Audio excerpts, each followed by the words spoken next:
Bonsoir, ravi de vous retrouver pour la deuxième partie de cette émission de Plus belle ma Sarthe. Comme vous le savez, elle est consacrée au patrimoine sartois et ses villages. Ce soir, l'actualité se tourne autour de Chasles, dont nous allons reparler dans un instant. Le temps pour moi de vous présenter nos amis, nos invités ce soir qui nous ont rejoints. Jean-Pierre Guyard, bonsoir. Bonsoir. Vous êtes le président de la Vie Mancelle et Sartoise et vous êtes là pour nous parler du dernier numéro. Qui vient de sortir début septembre. Et avec quelques surprises à l'intérieur. Il y en a quelques-unes, effectivement. Vous allez nous narrer ça tout à l'heure. À propos de narration, Serge Bertin, bien évidemment. Eh bien, bonjour. Bonsoir Serge, spécialiste du patois et membre de l'association EULA. Non. Qui lui aussi nous a secrètement préparé un petit texte de derrière les fagots, comme on dit. Allez, on verra. Bon, on va bien s'amuser. Et puis Gilou. Oui, bonsoir. Gilles Chaperon, originaire de Rouet. Ouais, né à Donfront, maintenant j'habite à Rouet. Et voilà, et qui est donc, que tout le monde connaît ici en Sarthe maintenant, depuis les débuts de l'émission Le Bonheur est dans le Pré sur M6. C'est vrai que ça m'a permis d'être populaire. Il y a beaucoup de gens qui me reconnaissent. Par exemple, aux 4 jours du Mans, oui, c'est Gilou de L'amour est dans le pré. Je disais, oui. Voilà. Exactement, c'est l'amour. Parce que j'ai dit le bonheur est dans le pré. Oui, voilà, je ne sais pas si le bonheur sera la conclusion de tout ça. Ça va ensemble. Bon, Gilou, en tout cas, bienvenue dans cette émission qui manque un peu de femmes, mais bon, on fera mieux la prochaine fois. Hein. Oui, on ne peut pas tout avoir. Exactement. Voilà. On en parle tout à l'heure. Et puis, Pascal Mariette, notre inénarrable spécialiste du patrimoine sartois, qui va forcément revenir un petit peu sur Chasles. Sur Chasles, sur cette commune de Chasles, ouais, qui n'est pas très loin du Mans d'ailleurs. Il faut juste se décaler une fois arriver à Parigny-l'Évêque et hop, on tourne à gauche. Et on va sur Chasles. Et à Chasles, il y a un monument historique, un seul, qui est l'église. Alors je vais vous parler de l'église Saint-Laurent, qui est quand même exceptionnelle. Alors inscrite au monument historique depuis 1979. Alors cette église, bon, c'est une base, on va commencer par juste rester sur cette photo. Et vous allez voir, il y a une base tout à fait du XIIe siècle, mais qui a été... On a rajouté un transept au XIIIe siècle avec 2 absides. Et puis au XIVe siècle, on ajoute un clocher. Et au XVIe siècle, surtout, on la rehausse avec une charpente beaucoup plus élancée vers le ciel. Et c'est à ce moment-là, peut-être, que Ronsard en devient donc un prévôt, hein, je crois. Il était prévôt de Chasles. Il avait eu ça pour avoir des rentes. On n'est pas sûr qu'il soit venu à Chasles, mais bon, il est resté au Mans. Ouais.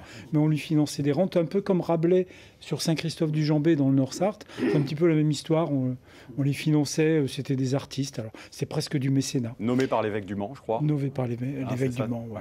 Et donc, au XVIe siècle, regardez ce que l'on fait sur les façades. On fait quelque chose d'incroyable. Alors, ça s'appelle des sgraffites en français. En italien, sgraffito, sgraffiti. Donc scénario, scénarii, hein, la même chose. Et regardez, on a des dessins magnifiques. Alors ces dessins, on les produit avec 3 enduits. C'est comme si on mettait 3 pages de couleurs différentes. On gratte à un moment une épaisseur, puis une deuxième épaisseur, et en fonction, on arrive à avoir 3 couleurs et un joli dessin. Et donc, on en retrouve quasiment sur toute l'église, et même à l'intérieur, puisqu'on a eu des agrandissements de toiture, on a rajouté des choses. Alors ça se situe à l'intérieur, et joli, alors personne n'y va, évidemment, et un joli soleil, il y a des lunes, etc. Vraiment, on a un très, très beau décor. Alors, des sgraffites dans la Sarthe, c'est un peu étonnant, parce que d'habitude, on les trouve à Florence, en Italie. Oui. C'était vraiment des effets, là c'est en Italie, hein, c'est à Florence je crois, on retrouve des effets vraiment décoratifs importants. En France, très peu, peut-être vers l'Alsace, quelques endroits comme ça, en Savoie, là je crois que c'est en Savoie, et bizarrement dans le Maine. Alors il y a trois endroits où on sait qu'il y en avait. Donc sur le Mans, il y avait l'hôtel de Vaux qui en était recouvert, qui malheureusement a disparu, mais on connaît les motifs de l'hôtel de Vaux. Et puis si on va dans les greniers de l'église de Coulennes, il y a un très joli portrait qui est en sgraffito aussi. Et donc Chasles, par contre, là c'est vraiment le chef-d'œuvre parce que c'est sur des grandes surfaces. Voilà pour l'église de Chasles qui est vraiment exceptionnelle. Autre patrimoine, il y a un joli petit, on va dire un joli petit manoir qui est le Petit Coudray. J'aime bien en parler parce qu'il y a eu une très jolie restauration il y a quelques années par la Fondation du patrimoine. Donc c'est le petit manoir du XVe siècle de la commune. Alors malheureusement, la fuie a disparu, mais il reste encore tous les communs.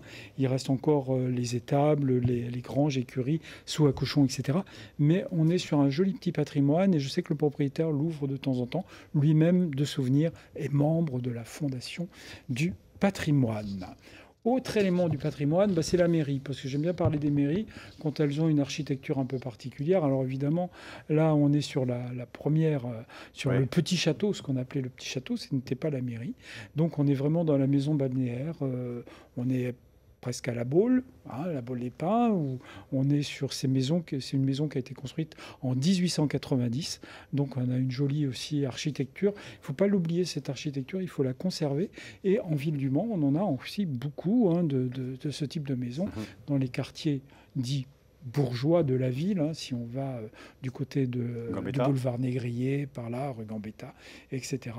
Et donc c'est vraiment une architecture d'une époque. Et sur le Mont, on avait un grand architecte qui s'appelait Maurice Lévesque. Et lui, Maurice Lévesque, sur la commune, il a peut-être participé à cette maison d'ailleurs. Je n'en ai pas la certitude, parce que j'ai trouvé sur un livre que c'était un Pierre Lévesque, mais pas un Maurice Lévesque. Bon, bref, on va sur un autre endroit qui est l'ancienne poste, qui, elle, a été réalisée en tant par l'architecte Maurice Lévesque du Mans. Et il a fait plein de postes dans la Sarthe. Regardez la porte de la mairie. Oui.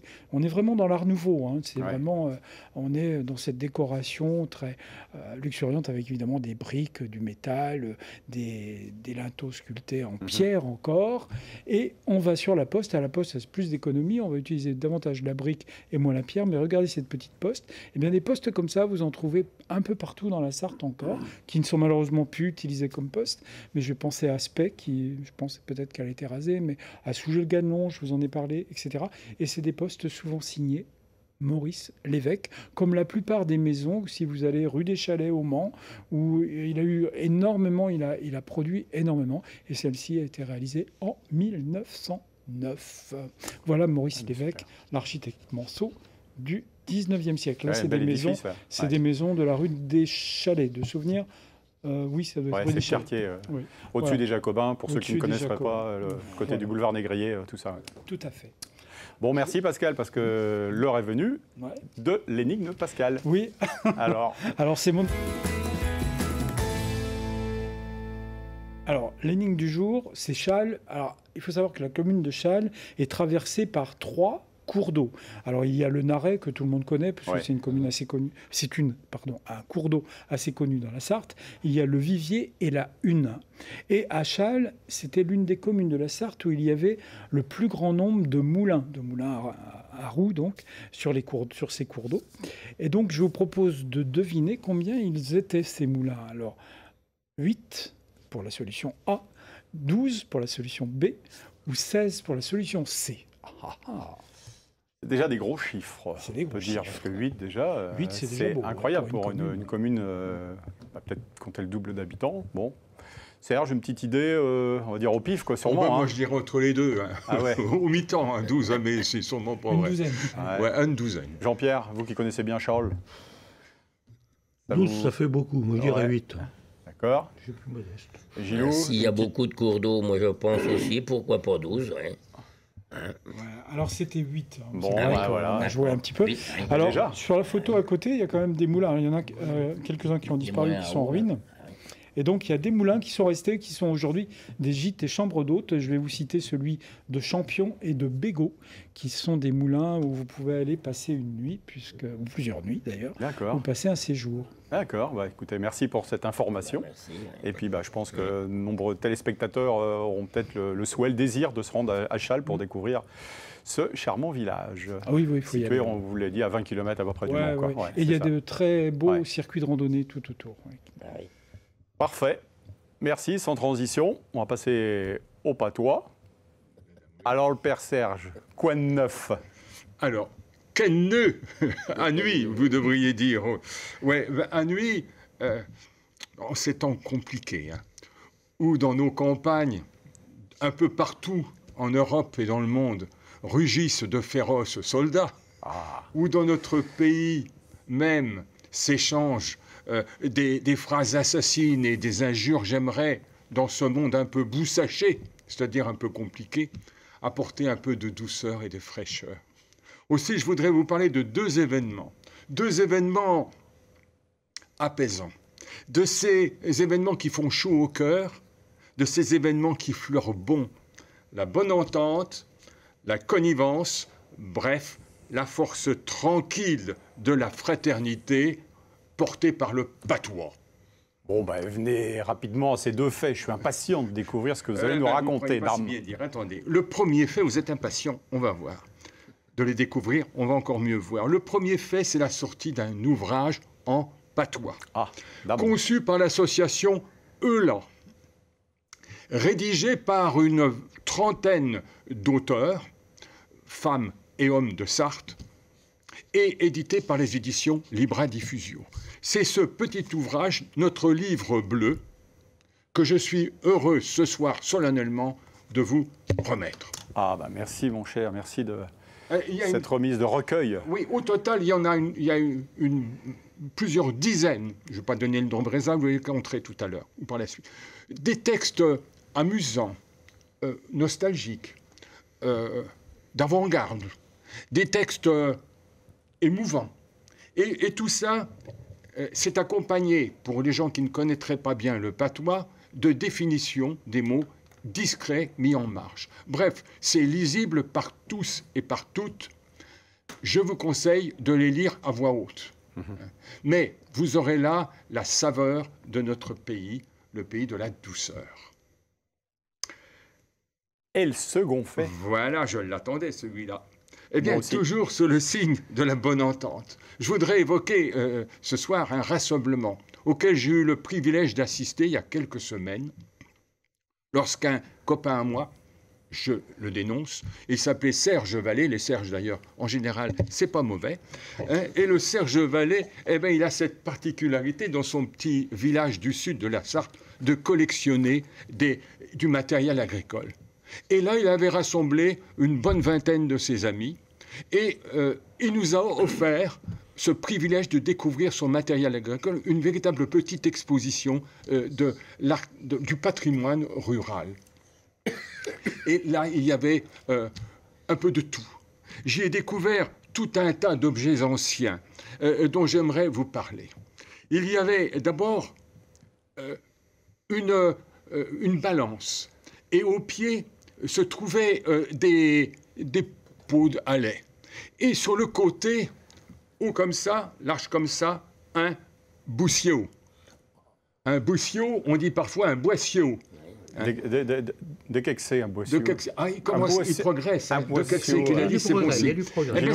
En français, le boussiot, en français, on dit un boisseau. Le boisseau. Vous avouerez que boussiot, c'est autrement plus gros que boisseau. Et le siot. C'est moins élégant. Mais c'est moins vrai. Oui, c'est moins pour les puristes. Moins chaleureux. Boussiot, remarquez que les Sartois ne disent pas o, ils disent yao. Comme dans un sio. Il y a de l'io dans le sio. Il y a de l'io dans le sio. Attention, un sio, il ne faut pas mélanger ça avec une seille. Le seau, il est comme ça, avec une anse qui se balance, alors que la seille est toute droite, et avec une anse fixée. Ça, c'était le... Bref, tous ces objets-là, c'était des cautions. Un cautio, c'est un récipient. Je voudrais raconter ce qu'a m'a dit l'autre jour une amie à moi qui s'appelle Geneviève, mais que tout le monde chez nous appelle la Germaine. Et la Germaine, elle m'a dit, ça, mon gars Serge, les cautions, c'était seulement pour les vieux.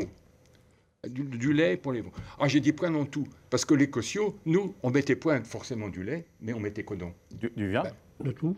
Du cidre. Du cidre et puis de l'eau. Du cidre. Voilà, ça c'était ça. Puis, dans les objets que j'ai vus aussi, il y avait une civière. Une civière, c'est ça. Mais il y avait aussi à côté une berouette. Mais c'est quoi? C'est l'ancêtre de la brouette? Attention, il va se faire un guirlandais. La brouette qu'il dit. Mais la berouette. La berouette, madame. Oui, c'est vrai, la berouette. Alors, je sais bien qu'une civière, mais je préfère la berouette. Alors, les Sartois, ils ont il n'y a pas que, tendance à dire berouette, à jouer avec les R. inversé, berouette, un peu comme on dit un berton, ou comme on dit un berbie, pour une brebis. Et alors, les gens de la ville, c'est ce qu'on appelle, ils appellent ça une métathèse. On s'occupe des métathèses, quoi.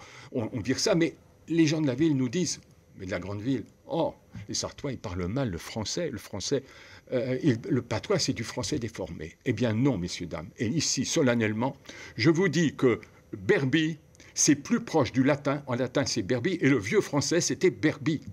Et qui c'est qui a déformé le vrai français? Ben, c'est le français moderne. Gilou, vous avez des berbies, vous? J'ai des berbis, oui. Ouais. Bon, Alors, bah. et puis, le gars, Serge Vallée, il nous a montré aussi son beau bagnot. Ah, oui. Ah, un bel auto. Ah, bah. À Voilà, l'époque, un bagnot. un bagnot. Un ah oui, bagnot. bah oui. Là aussi, le niao. Là aussi, vous avouerez quand même que prononcer bagnot, c'est beaucoup plus jouissif que de dire tombereau. Eh oui, c'est la c'est charrette, un c'est une tombereau. charrette, là, non? Ah, c'est pas une short. C'est pas une charrette? Un bagnot, c'est pas une short. Le bagnot, il est gros. La short, elle est plus raffinée. Tiens, au sujet de la short, justement. Ça va pas, la short? Je voudrais vous raconter, on ne dit pas la charte, on dit la short. Short. Une short. Oui. Je voudrais raconter une histoire qui arrivait à mon beau-frère, il y a peut-être 50 ans, qui était tout jeune marié, qui allait voir la grand-mère de sa femme, qui habitait à côté à Auvers-le-Hamon, à côté de Sablé. Elle patoisait fort. Lui, il parlait bien français puisque c'était un breton. Et la grand-mère, elle voit et dit, c'était que vous êtes venu en short. Alors, en short, parce qu'elle dit, c'était que vous êtes venu en voiture. Lui, il se regarde, il se retourne. Il était déjà intimidé, il le regarde, il dit, j'ai pas de short, moi je suis en pantalon.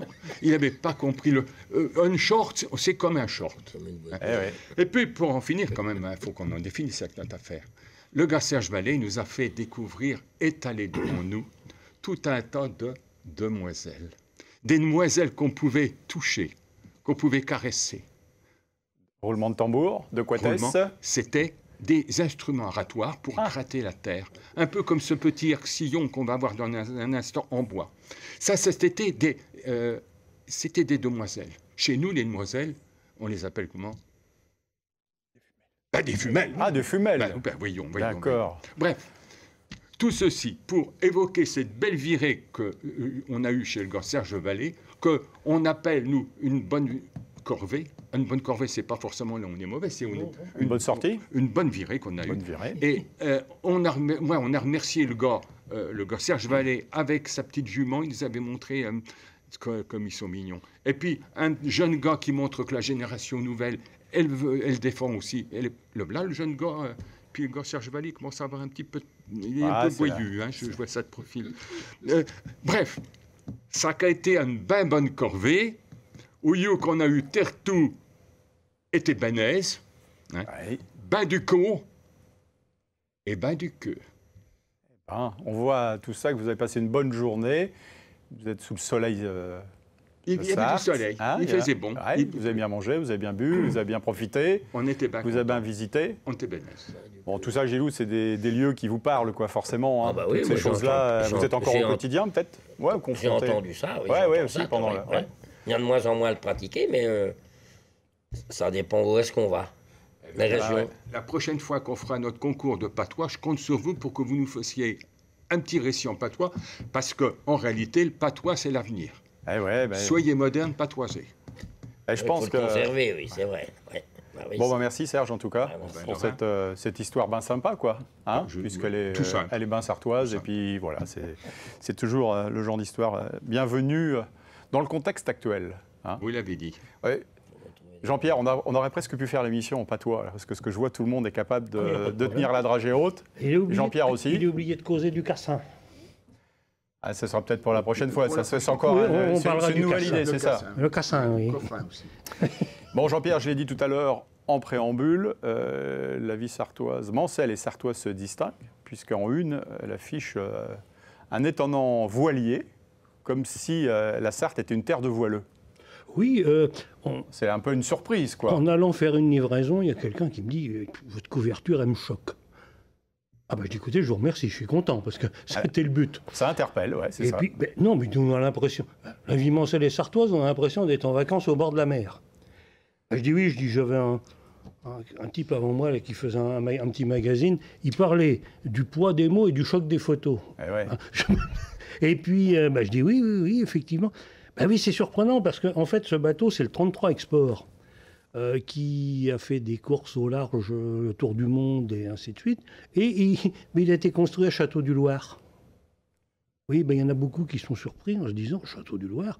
Savez-vous que, par exemple, les vedettes de sauvetage du paquebot France ont été construites à Château-du-Loir également.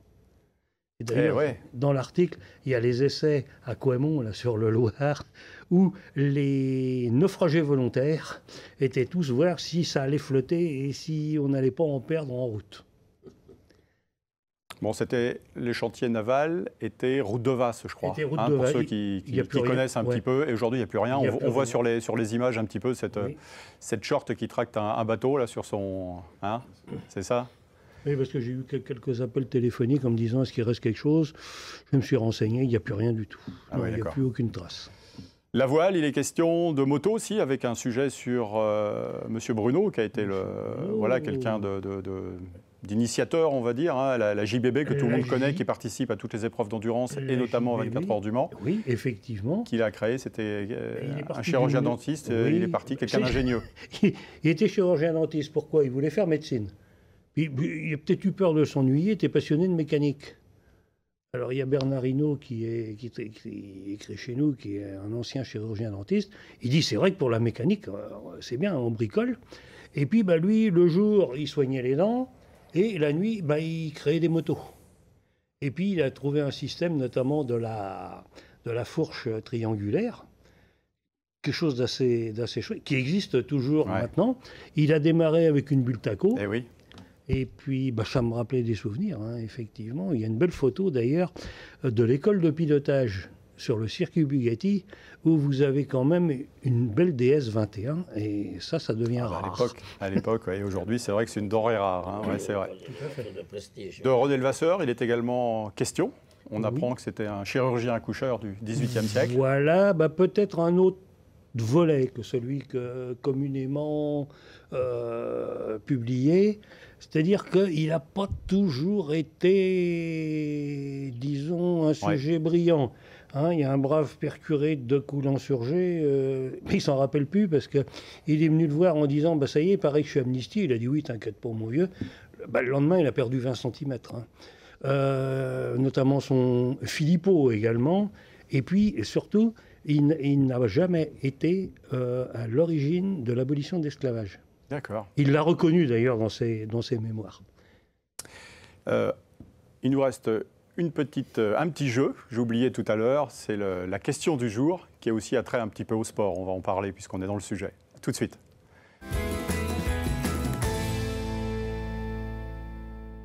Voilà, alors donc la question du jour, à quoi correspond ce Porsche imposant, situé avenue Olivier Euzet au Mans, que vous allez voir à l'écran, voilà, à l'entrée d'une ancienne carrosserie, à un ancien garage d'un parc floral ou au passage d'une ligne de tramway. Voilà, cet édifice, on peut encore parler comme ça, qui est situé avenue Olivier Euzet, pour ceux qui ne connaîtraient pas, au Mans. Et on voit d'ailleurs en arrière-plan qu'il y a une grande surface. Une idée, messieurs? Forcément. La réponse A. Bon, là, je sais pas. Vous avez raison. Il y avait même les bus CBM, non? C'est ça, voilà. Donc ce Porsche qui date de 1912, qui est un vestige qui a été laissé. C'est le seul vestige en façade du site industriel de l'entreprise de carrosserie automobile Goudichet et Turquet, qui deviendra par la suite les établissements de La Roche, lequel avait participé aux 24 heures du Mans d'ailleurs, comme pilote. Et constructeur d'autorail et deuxième des 24 heures, c'était en 1934. Et puis par la suite, en 1929, ce sont les établissements Vernet qui ont acquis ce site pour construire les premiers autocars. Voilà, c'était l'histoire du jour.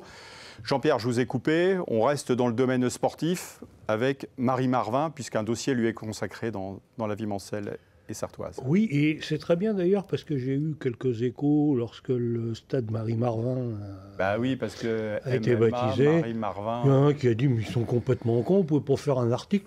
Ils sont vraiment bien. Qui sait Marie-Marvin, il pourrait parler de sportifs. J'ai dit écoutez, j'ai lu sur Marie-Marvin parce que j'étais surpris au départ. je dis, puis je racontais ça sur les... Je dis, si vous dites qu'elle est pas sportive, il faut savoir que Marie Marvin, quand elle avait 7-8 ans, elle habitait dans le Cantal et elle a appris à nager dans la Maronne. Moi, j'ai pêché la truite dans la Maronne en plein mois d'août. Je peux vous dire qu'on supporte les bottes. Hein. Parce qu'en nu-pied là-dedans, c'est pas chaud. Hein. Ah, mais c'est une grande sportive éclectique de surcroît. Ah, elle a fait du vélo. Bon, la seule chose, c'est qu'elle n'est pas sartoise, quoi. Voilà. Si, maintenant, elle est sartoise, elle a un stade. Un stade au féminin. Mais on aurait pu appeler le stade aussi Bollé. Hein. On aurait pu le rebaptiser du nom qu'il avait. Il existait, aussi. Il existait déjà, effectivement. Ou Wright, ou je ne sais pas oui, moi. Là-bas, c'est Marie Marvin. Marie Marvin. Bon, par l'époque qui court, au moins. Le seul stade, je crois, de France qui porte un nom féminin. Eh bien, c'est une bonne chose, en effet. Bon, donc plein de bonnes choses. Serge, vous vouliez peut-être ajouter... dire que je reviens à René Levasseur. Là, c'est pas la position de tous les Sartois concernant le rôle de René Levasseur. Je crois que c'est un sujet assez inflammable qui a été évoqué. Oui, effectivement. Et d'ailleurs, c'est pour ça qu'il a été dit que c'était fait en toute objectivité. L'article a été fait, et a été fait non pas sur de la philosophie, mais il a été fait sur des éléments probants. D'accord. Mais c'est peut-être plus compliqué que ça. En tout état de cause, le boulevard un document historique, il est... Oui, je sais. Il faut mais faire, en tout cas, le décret d'abolition de l'esclavage, il n'y a nulle part la trace de René Levasseur, ni sa signature. Non, mais sur l'ensemble de ce qui vient d'être dit, ou écrit, il y a des points sur lesquels... Là, moi, je n'ai pas toutes les pièces, mais je connais des historiens très sérieux qui ont abouti à des conclusions différentes et tout aussi honnêtes et tout aussi objectives dans leur analyse. Je suis entièrement d'accord. Hein. C'est une façon de voir les choses. Bien sûr. L'histoire est oui, complètement délicate à traiter. On en refera peut-être un prochainement parce qu'il y aura des éléments nouveaux. Forcément, ça va peut-être justement... Bon, en tout état de cause, c'est dans le dernier numéro de La Vie mensuelle et sartoise que l'on retrouve chez tous les libraires et tous les tabacs presse. Les marchands de journaux. Sans problème, il y a une centaine de points de vente dans la Sarthe. Merci Jean-Pierre d'être venu. Serge, à bientôt. À la prochaine. Ouais, merci Pascal, à la semaine prochaine. La semaine prochaine. Et puis Gilou, vous restez avec nous. On va se causer dans 2 minutes du bonheur et dans le pré. Une question, ce livre-là, on le trouve aussi dans les librairies là-bas. L'amour. Toutes les bonnes librairies. L'amour est dans le pré, j'en veux pour le bonheur. Que je me procure ça. Bon, les amis, on se retrouve dans quelques instants. Restez avec nous pour la 3e et dernière partie de l'émission avec Gilou.